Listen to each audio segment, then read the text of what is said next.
Well, thank you for joining me for another video. The object I am going to be talking about today is this very nice, almost 100-year-old pocket watch.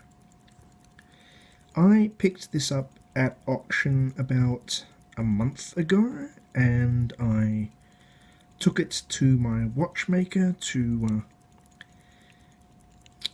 fix a couple of things on it, and just going to give you a little tour of it. So anyway, this is a Hamilton 992. It is what is known as a railroad chronometer, or a railroad standard pocket watch. Watches like these were very common in the United States, Canada, Europe, and various other places around the world, and they were used on railway networks to keep the trains on time and to keep trains and their passengers safe. Because of that, watches like these had to be very accurate, they had to be very, very good quality.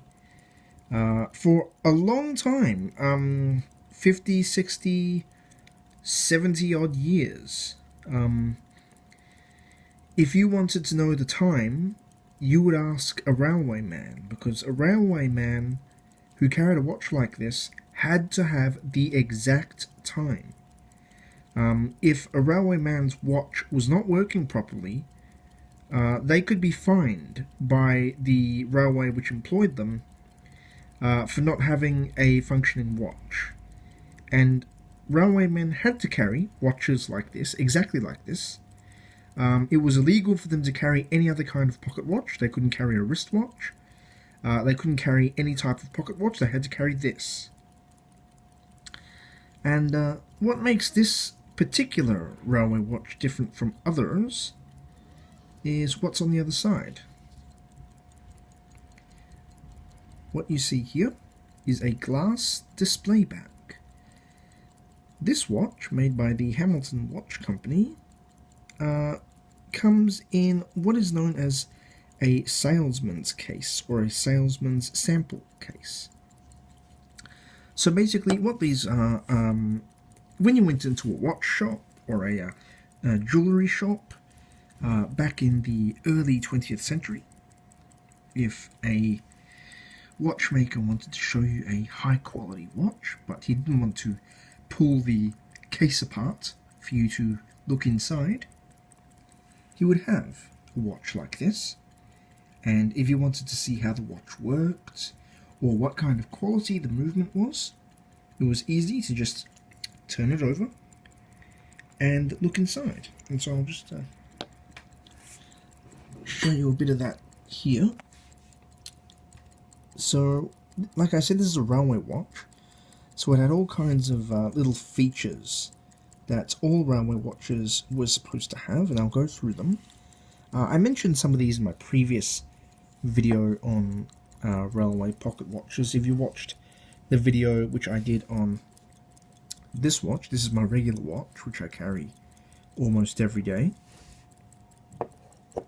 Anyway, so like I said, this is a railway watch, and because of that, it has certain features. The winding crown is at 12 o'clock. It has very large numerals, so it's easy to read. It has very thick, heavy hands, and if you can see here, they are very nice, sort of like cobalt navy blue in color. That was not a feature specific to railway watches. This was a stylistic, decorative choice.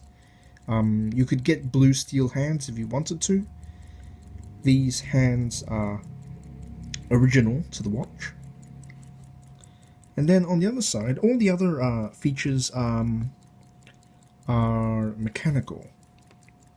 So for a railway watch to be a railway watch, it had to have a swan neck micro regulator, which is what this thing is here.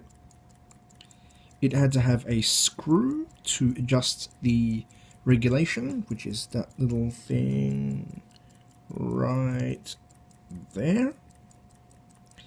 It had to have a minimum of 17 joules, and this one has, let's see if I can get it to focus.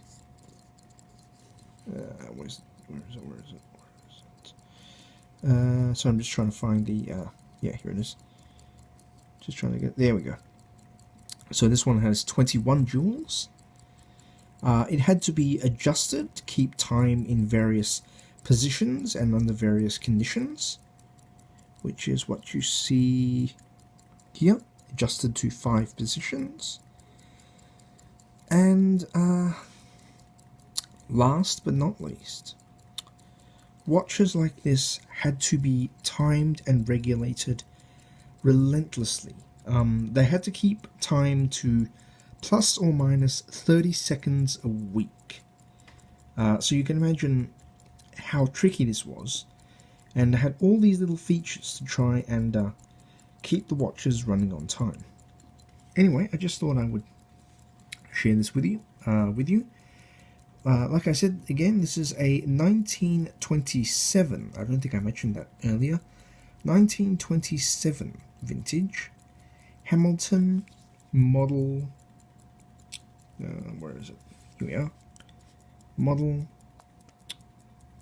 992 Railway Pocket Watch, made by the Hamilton Watch Company in Lancaster, Pennsylvania,